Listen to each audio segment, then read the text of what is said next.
हिंदी भाषा कौशल एवं संचार। प्रोफेसर राजेंद्र सिंह रज्जुभी विश्वविद्यालय मुख्य परिसर व संबंधित महाविद्यालयों में संचालित एबिलिटी एनहेंसमेंट कोर्स के अंतर्गत यह बहुविकल्पीय प्रश्न पत्र है, जिसमें कुल 75 प्रश्न आपको परीक्षा में देखने को मिलेगा। सेम उसी पैटर्न पर आपको 75 प्रश्नों का एक मैराथन दिया जा रहा है, जो कि आपके लिए बहुत ही महत्वपूर्ण है। अगर आप आगे भी इसी प्रकार से 2-3 मैराथन और चाहते हैं तो कमेंट बॉक्स में ज़रूर बताइएगा। पूरा डिटेल में हर एक चैप्टर पढ़ने के लिए प्लेलिस्ट बनी हुई है हिंदी भाषा कौशल एवं संचार की, जिसमें आपको सभी टॉपिक पर और एमसीक्यू अलग अलग मिल जाएंगे। तो अभी तक अगर आपने नहीं किया है तो निश्चित रूप से आप करें, और ये पूरा आपका पाठ्यक्रम है उसके बारे में भी डिटेल से समझाया गया है, जो कि BA, BSc, BCom, BBA, BCA द्वितीय सेमेस्टर के लिए अनिवार्य व बहुविकल्पी प्रश्न पत्र है। एक एक प्रश्न देखेंगे, उसका एक्सप्लेनेशन भी देखेंगे। पहला प्रश्न है, अग्नि का तद्भव क्या होगा? तद्भव और तत्सम जब हम पढ़ रहे थे तो उसमें हमने बताया था कि तत्सम यानी कि संस्कृत शब्द है, सा से पकड़िए आप, ठीक है, ये संस्कृत वाले शब्द हैं, और तद्भव हिंदी वाले शब्द हैं। तो पानी हिंदी शब्द है, राख भी हिंदी शब्द है, आग भी हिंदी शब्द है, पत्थर भी हिंदी शब्द है, ये सभी हैं। लेकिन हमसे यहाँ पूछा है अग्नि का तद्भव। तो अग्नि मीन्स क्या होता है? आग होता है। अग्नि मीन्स क्या होता है? आग होता है। और अग्नि क्या है? तत्सम है। क्या है? तत्सम है, ठीक है, जिसका तद्भव क्या होता है? आग होता है। अगला प्रश्न है कार्य का। ये जब आप ओमार भरते हैं, इस बात का विशेष रूप से ध्यान रखेंगे, ओमार भरते समय आप गलतियां बहुत करते हैं। तो जिस प्रश्न को हल करते रहें, जैसे पहला प्रश्न आपने विकल्प में लगाया आग, फिर आप जब ओमार आप पाएंगे उसमें पहला प्रश्न लिखा, तो उसके सामने एक बार उंगली जरूर रख लें कि हम पहले वाले प्रश्न का ही विकल्प लगा रहे हैं या नहीं, और हर प्रत्येक 5-10 प्रश्नों के बाद इसको देखते चलें, क्योंकि ये कंप्यूटर से काफ़ी आपकी चेक होती है। तो इसमें जब आप गलतियां कर देते हैं, अगर आप तनिक भी इधर उधर किए, पहला प्रश्न दूसरे से गोला हल करना स्टार्ट कर दिया और 10 प्रश्न आपने गलत गोला कर दिया, तो फिर आप फेल निश्चित हो जाएंगे। और इस पेपर में आप 75 में से 75 अंक प्राप्त कर सकते हैं, और जब आपका परीक्षा परिणाम आएगा उसमें ओ ग्रेड लिख कर आता है। इसके बारे में डिटेल से भी बताएंगे आगे चलकर। दूसरा प्रश्न है कार्य का तद्भव और रूप क्या होगा? तद्भव, तो कार्य का जो तद्भव होगा वह क्या होगा? वह काज होगा। क्या होगा? काज होगा, ठीक है। आम बोलचाल में बदला हुआ यानी कि तद्भव काज या काम होता है। अगला प्रश्न है अपना उल्लू सीधा करना। मुहावरा है अपना उल्लू सीधा करना। तो अपना उल्लू सीधा करना यानी कि स्वार्थ क्या करना? सिद्ध करना, स्वार्थ सिद्ध करना, ठीक है। जब कोई व्यक्ति केवल अपने फायदे या मतलब के लिए अपना कोई काम करता है या करवाता है, तो उसी को कहते हैं कि स्वार्थ सिद्ध करना। अगला प्रश्न है अत्यंत क्रोधित होना किस मुहावरे का अर्थ है? कलम तोड़ना, आग बबूला होना, गंगा नहाना, तकदीर जगना। तो इसमें आपका अब जो ऑप्शन हो जाएगा आग बबूला होना, बहुत अधिक गुस्सा होना, ठीक है, बहुत अधिक गुस्सा होना, क्रोधित होना यानी कि आग बबूला होना। अगला प्रश्न है आपका कहावत का शाब्दिक अर्थ क्या होता है? कहावत का जो शाब्दिक अर्थ होता है वह कही गई बात, कही हुई बात को जो कहा जाता है उसको हम लोक अनुभव के आधार पर आधारित होता है, जिसका समाज में लंबे समय से कोई कही हुई बात होती है, वही कहावत कहलाती है। तो ये है कहावत। अगला प्रश्न है अक्ल बड़ी या भैंस, इसका अर्थ क्या है? तो अक्ल बड़ी या भैंस, तो इसमें शारीरिक शक्ति से बुद्धि का श्रेष्ठ होना, यही है अक्ल बड़ी या भैंस का अर्थ ये। अगला प्रश्न है कपूत का विलोम बताइए। ठीक, कपूत का विलोम क्या होगा? तो कपूत का विलोम होगा शपोत। ठीक, अगला प्रश्न है रात का उल्टा अर्थ देने वाला शब्द है रात उल्टा दिन। अगला प्रश्न है, ये सभी सिंपल से प्रश्न है। अगला प्रश्न है सफलता के विरुद्ध कौन सा शब्द प्रयुक्त होता है। विरुद्ध यानी कि विलोम, तो सफलता का विलोम क्या हो जाएगा? सफलता का विलोम असफलता। एक बार जो प्लेलिस्ट बनी हुई है, हर एक टॉपिक कवर कर लेंगे तो आप इस प्रश्न पत्र में अधिक से अधिक अंक प्राप्त कर सकते हैं। इसका फ़ायदा क्या होगा? इसका फ़ायदा ये होगा कि आप जब आगे किसी प्रश्न पत्र में, आपका अगले किसी सेमेस्टर में कम अंक भी आते हैं तो आप उसको यहाँ से खींच सकते हैं, या परसेंट आपका खींच देगा। मात्र पहले सेमेस्टर, दूसरे सेमेस्टर, तीसरे सेमेस्टर, चौथे सेमेस्टर, पाँचवें सेमेस्टर और छठे सेमेस्टर में मात्र यही एक प्रश्न पत्र है जो कि आप इसमें अधिक से अधिक अंक अर्जित कर सकते हैं। और इसमें जो लेटर ग्रेड आपको मिलेगा जब आपका परिणाम आएगा तो उसमें लिख कर आएगा ओ। क्यों? आप जब 75 में से ज़्यादातर विद्यार्थी जो पूरी वीडियो कर लेंगे, निश्चित रूप से वो 70 से कम तो कोई नहीं पाएगा। कहीं गोला वगैरह गलती करने में हो जाए या फिर कहीं और ऐसे त्रुटि हो जाए छोटी मोटी, उम्मीद तो यही है कि आप 75 में 75 प्राप्त करेंगे। और जो कॉलेज से 25 अंक है उसमें भी 20-22 नंबर दिया जाता है, तो मिनिमम आपको 91-92 नंबर मिल जाएगा। मैक्सिमम 95 भी तक पहुंच सकता है, जो कॉलेज के ऊपर है। अगर कॉलेज में 25 में 25 दिया होगा तो आप 100 भी पहुंच सकते हैं। तो जो ग्रेड होगा वो लेटर ग्रेड आपका 91 से जब 100 के बीच में आप जो नंबर प्राप्त करते हैं उसके लिए लेटर ग्रेड ओ मिलता है। क्या मिलता है? ओ। इसका विशेष रूप से ध्यान रखिएगा जब परिणाम आएगा। कई लोग डाउट में रहते हैं कि सर हमको 0 नंबर तो नहीं मिला है। वो 0 नहीं है, वो ओ है। ठीक है, अगर आप ओ से कम प्राप्त करते हैं तो इसका मतलब है कि आपको हिंदी बहुत ही कम आती है। अगला प्रश्न है, सफलता के विरुद्ध हो गया। अगला प्रश्न, जो खाने योग्य ना हो किस शब्द का प्रयोग सही होगा? तो जो खाने योग्य ना हो उसको हम क्या कहते हैं? अखाद्य कहते हैं। क्या कहते हैं? अखाद्य कहते हैं। अगला प्रश्न है, युधिष्ठिर का क्या अर्थ है? तो युधिष्ठिर का युद्ध में स्थिर रहने वाला। ठीक है, युद्ध में स्थिर रहने वाला। युधि धन स्थिर, ये दो शब्दों से मिलकर बना है युद्ध धन स्थिर।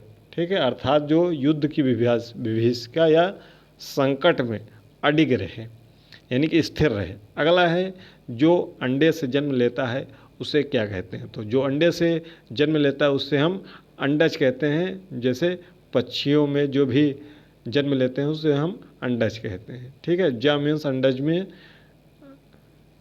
जा मीन्स यहाँ जन्म हुआ। ठीक, अगला प्रश्न है, देवर्षि का संधि विच्छेद क्या होगा? तो देवर्षि में आपका देवधन ऋषि ऐसे लिखा हुआ है, तो देवधन ऋषि ये है देवर्षि।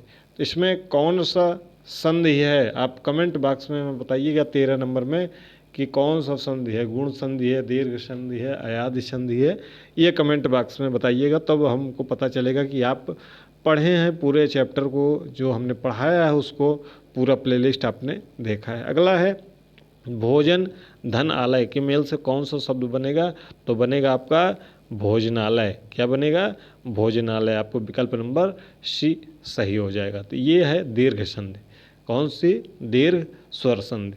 ठीक है, अगला प्रश्न है, विद्यार्थी का संधि विच्छेद होगा तो विद्याधन अर्थी। विद्याधन अर्थी ये भी दीर्घ स्वर संधि का रूप है। विद्याधन अर्थी बराबर विद्यार्थी।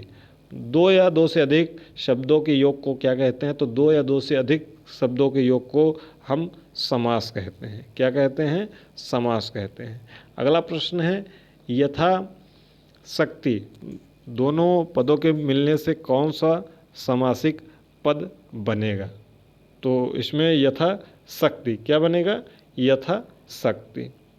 ठीक है, यथा शक्ति, शक्ति के अनुसार कौन सा समास है?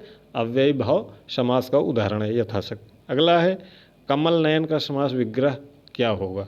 तो कमल का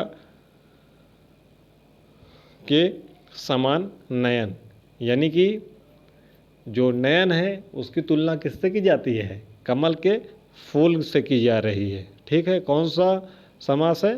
कर्मधारय समास है। कौन सा समास है?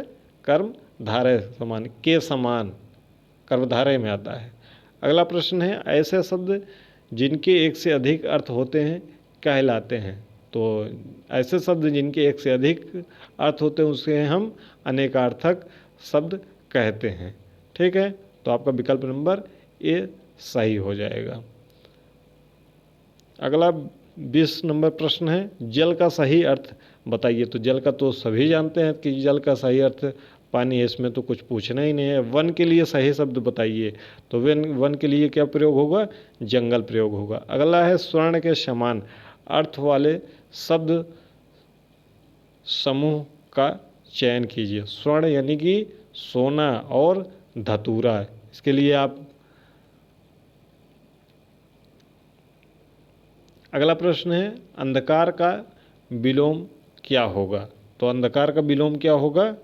आपका प्रकाश। अंधकार का विलोम प्रकाश। बहुत सिंपल से प्रश्न है।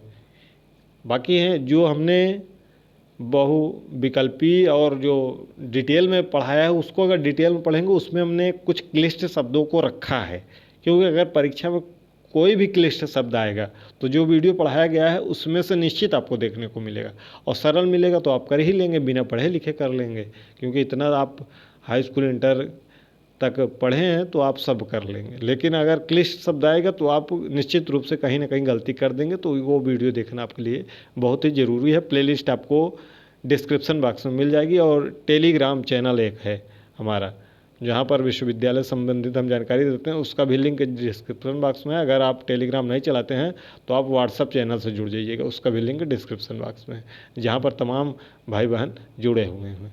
एक स्थान से दूसरे स्थान के लिए न चल पाने वाली वस्तु को क्या कहते हैं? तो जो वस्तु एक जगह से दूसरे जगह पर नहीं चलती है यानी स्थिर रहती है उसको हम अचल कहते हैं। जैसे पर्वत, मकान या और भी चीज़ें हैं जो एक जगह पर स्थिर हैं उसको अचल कहते हैं। और क्या एक शब्द और उसके लिए आता है, अस्थावर। याद आ गया इस समय पढ़ाते इस समय, अस्थावर।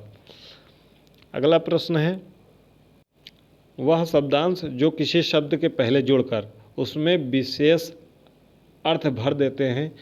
तो जो पहले जुड़ता है उसको क्या कहते हैं? उपसर्ग कहते हैं। ठीक है, जैसे जय है, जय में परा आगे जुड़ गया तो परा जय। ठीक, इसमें परा जुड़ गया तो परा क्या है? उपसर्ग है। और जो पीछे जुड़ता है उसको हम प्रत्यय कहते हैं। हमने प्रत्यय और उपसर्ग में पढ़ा था। अगला प्रश्न है, और तत्सम तद्भव आपको बताया ही है कि तत्सम संस्कृत शब्द है और तद्भव हिंदी जो आते हैं वो हैं। अगला है, नायक में कौन सा उपसर्ग जुड़ने पर अधिनायक बनेगा? तो नायक में कौन सा उपसर्ग जुड़े कि अधिनायक बन जाए? तो नायक में आपको क्या जोड़ना है? अधि जोड़ना है। क्या जोड़ना है? अधि। अगला है, अनुशासन में प्रयुक्त उपसर्ग बताइए। उपसर्ग यानी कि आगे। ठीक है, तो अनुशासन, शासन में क्या जुड़ा हुआ है? अनु जुड़ा हुआ है। शासन में क्या जुड़ा हुआ है? अनु जुड़ा हुआ है, तो ये अनुशासन हो गया। ठीक, अगला प्रश्न है, ऐसे शब्दांश जो किसी शब्द या धातु के पीछे जुड़कर नया शब्द बनाते हैं। जो पीछे जुड़ते हैं उसको हम क्या कहते हैं? प्रत्यय कहते हैं। प्रत्यय यानी कि पीछे। ठीक, इसको ऐसे ही याद कर लीजिए, पा से प्रत्यय, पा से पीछे, और उपसर्ग मीन्स आगे। मीन्स नहीं होता है लेकिन समझने के लिए आपको। ठीक, आगे, पढ़ में कौन सा प्रत्यय जोड़ने पर पढ़ाई बनता है? तो पढ़ में कौन सा प्रत्यय जोड़ेंगे? आई, पढ़ आई, पढ़ाई। अगला प्रश्न है, थकावट में प्रयुक्त प्रत्यय बताइए। थकावट में क्या लगा हुआ है? आवट लगा हुआ है। क्या लगा हुआ है? आवट। अगला प्रश्न है, कोयल के समान अर्थ देने वाला शब्द क्या है? तो कोयल यानी कि कोकिल। ठीक है, कोयल को किस नाम से जानते हैं? कोकिल के नाम से जानते हैं। अगला प्रश्न है, चालाक किस शब्द का पर्यायवाची है? तो चालाक जो पर्यायवाची है वह होशियार का पर्यायवाची है। ठीक, अगला है, कौन सा शब्द गंगा का पर्यायवाची नहीं है? तो इसमें ऑप्शन आपका दिया हुआ है, भागीरथी, सुरसरी, देव नदी, हिमालय। तो भागीरथी, सुरसरी और देव नदी ये सभी गंगा की पर्यायवाची हैं और हिमालय गंगा का पर्यायवाची नहीं है। नहीं पूछा है, नहीं तो आप कभी कभी ध्यान नहीं देते हैं, गंगा का पर्यायवाची सोच लेते हैं है, और आपने भागीरथी पढ़ा और तुरंत इसमें मार दिया और जल्दी से गोला कर दिया। तो प्रश्न पूरा पढ़िए कि कहाँ नहीं दिया हुआ है, कहाँ कैसे है, उसको पढ़ना आपके लिए बहुत ही ज़रूरी है। चांद का अर्थ क्या है? तो चांद का जो अर्थ है वह क्या है? शशि है। क्या है? शशि। शशि, मयंक, सुधाकर ये सभी क्या हैं? चांद के पर्यायवाची हैं। अगला है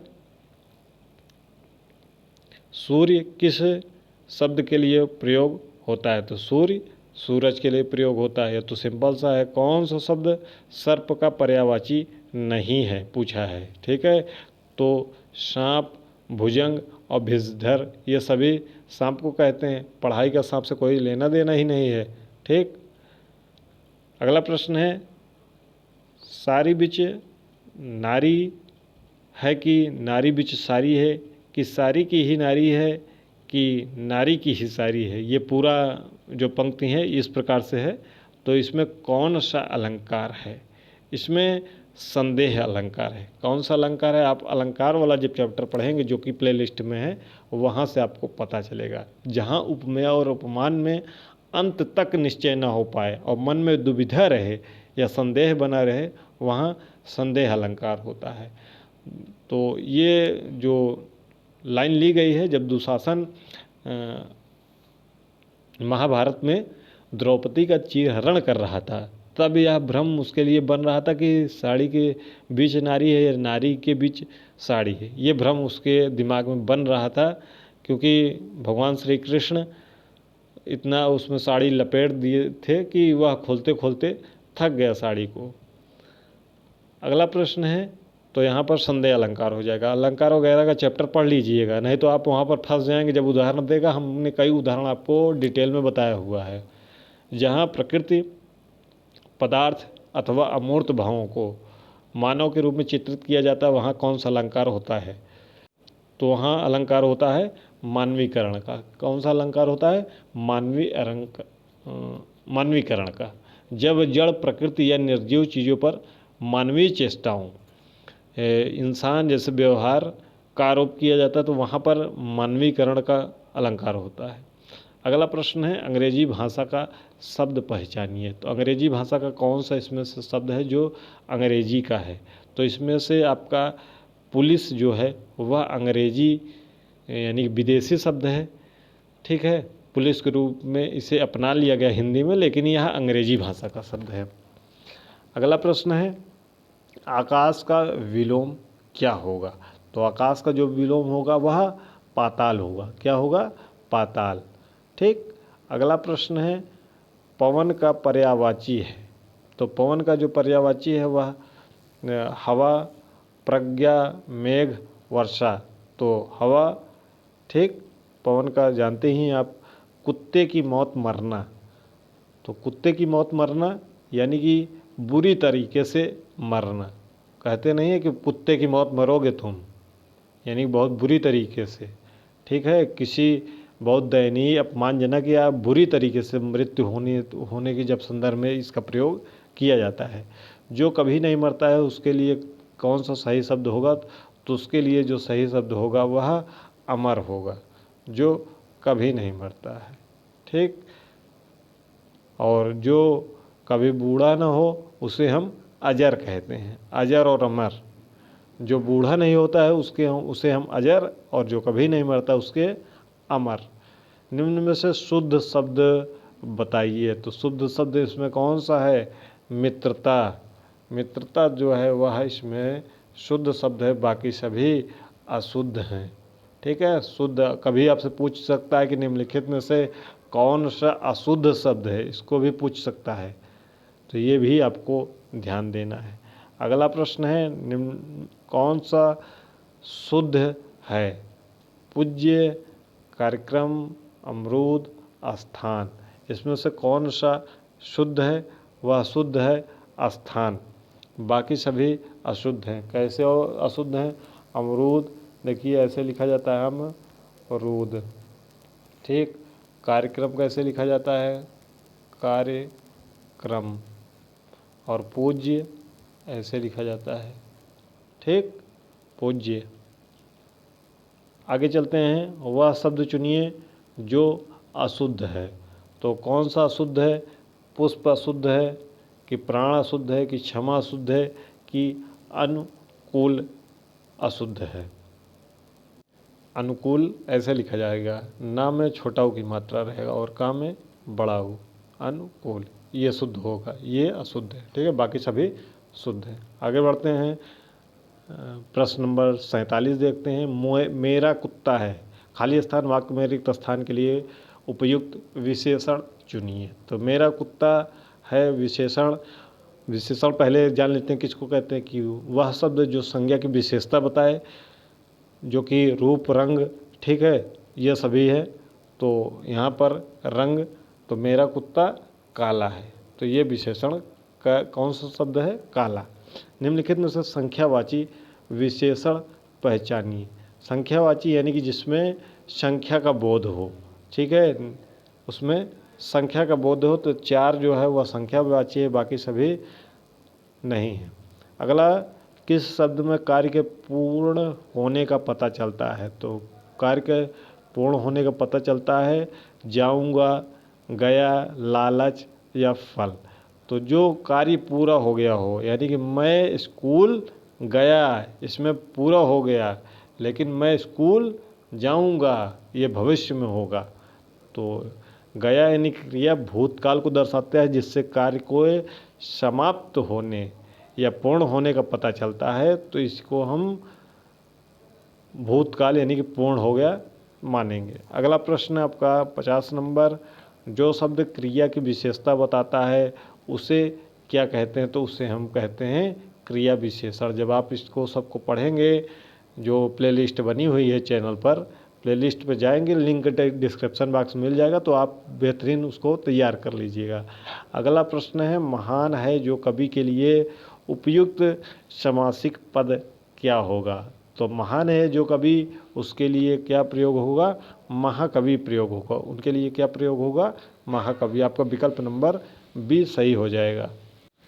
विजयी विश्व तिरंगा प्यारा, झंडा ऊंचा रहे हमारा, इस पंक्ति में कौन सा रस है? इस पंक्ति में वीर रस, विकल्प नंबर डी, जिससे मन में देश प्रेम और उत्साह का भाव जागृत होता है, और अस्थाई भाव जो होता है वह उत्साह होता है, तो वहाँ पर वीर रस होता है। अस्थाई भाव को भी कभी पूछ लेता है कि वीर रस का अस्थाई भाव बताइए, श्रृंगार रस का अस्थाई भाव बताइए, करुण रस का अस्थाई भाव बताइए, हास्य रस का। तो ये सभी हमने रस में जब आप पढ़ेंगे तो उसमें पढ़ाया हुआ है, तो चैनल के प्लेलिस्ट में देख लीजिएगा।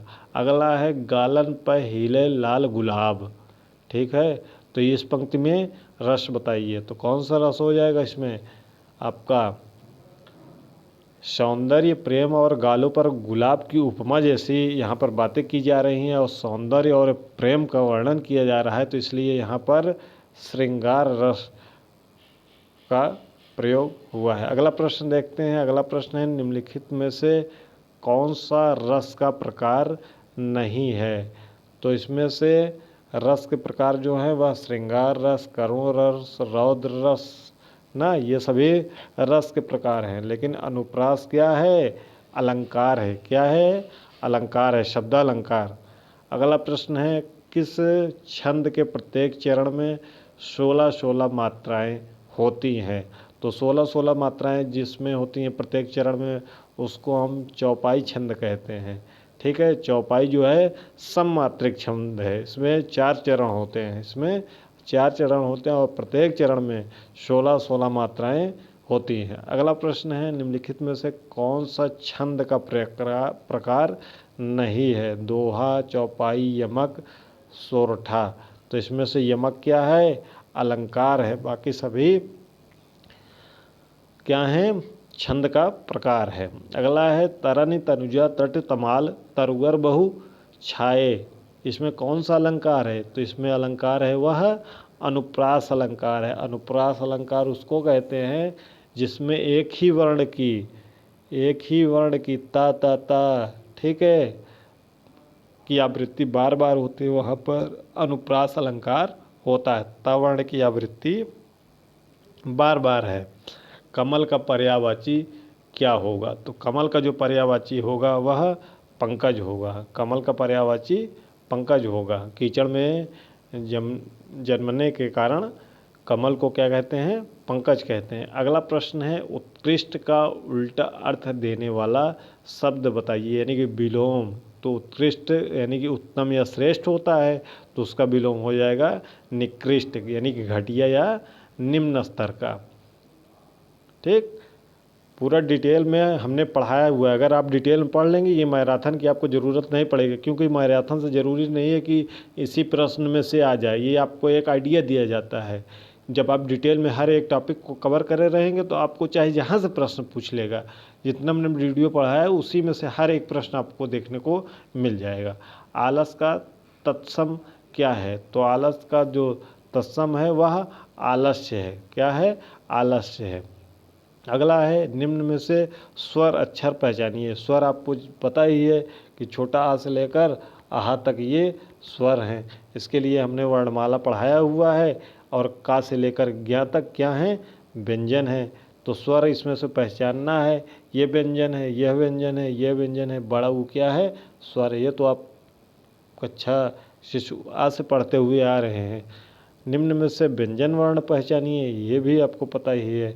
ऐसा कोई लड़का नहीं होगा या छात्रा नहीं होगी जिसको ना पता हो। बड़ी की मात्रा बताइए, इसको भी आपको पता ही है कि ये बड़ी की मात्रा है, ये छोटी की मात्रा है, ये छोटा की मात्रा है, ये बड़ा आ की मात्रा है। अगला प्रश्न है, रात्रि से मिलता जुलता तद्भव होगा। तो रात्रि यानी कि रात। अगला प्रश्न है, जहाँ जाना कठिन हो उसके लिए शब्द क्या है? तो जहाँ जाना कठिन हो उसके लिए हम क्या प्रयोग करते हैं? दुर्गम। कहते नहीं कि दुर्गम, बहुत दुर्गम रास्ता है, यानी कि जैसे पहाड़ वहाड़ पे जाते हैं आप लोग कहीं, तो वहाँ पर कहते हैं कि आसानी से जाइएगा, धीरे धीरे करके, बहुत दुर्गम रास्ता है। और इसका उल्टा सुगम होता है। पूछ सकता है आपसे कि दुर्गम का विलोम शब्द क्या होगा? निम्न में से संज्ञा शब्द कौन सा है? तो खेलना, अर्जुन, जाना और नीला। तो इसमें से संज्ञा जो है वह अर्जुन है। किसी व्यक्ति, वस्तु, स्थान के नाम को संज्ञा कहते हैं। अर्जुन एक व्यक्ति है, उसका नाम है, इसलिए यह व्यक्तिवाचक संज्ञा है। कभी कभी आपसे पूछ सकता है कि व्यक्तिवाचक संज्ञा कौन सा है? खेलना और जाना ये क्या है? क्रिया हैं जिसके अंत में ना होता है। खेलना, पढ़ना, हंसना, रोना, ये क्रिया हैं। ठीक है। और नीला क्या है? विशेषण है, जो क्रिया के पहले लगकर उसकी विशेषता देता है। अगला प्रश्न है, जो शब्द संज्ञा या सर्वनाम की विशेषता बताता है तो उसे क्या कहते हैं? विशेषण कहते हैं। उसको क्या कहते हैं? विशेषण कहते हैं। अगला है, ओठ का सही रूप क्या है? यानी कि तत्सम पूछ रहा है, तो ओठ का क्या तत्सम हो जाएगा? ओष्ठ हो जाएगा। क्या हो जाएगा? ओष्ठ हो जाएगा। अगला है, अचरज का शुद्ध रूप है।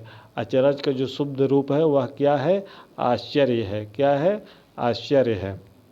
अगला जो प्रश्न है, निम्न में से पूर्ण विराम बताइए।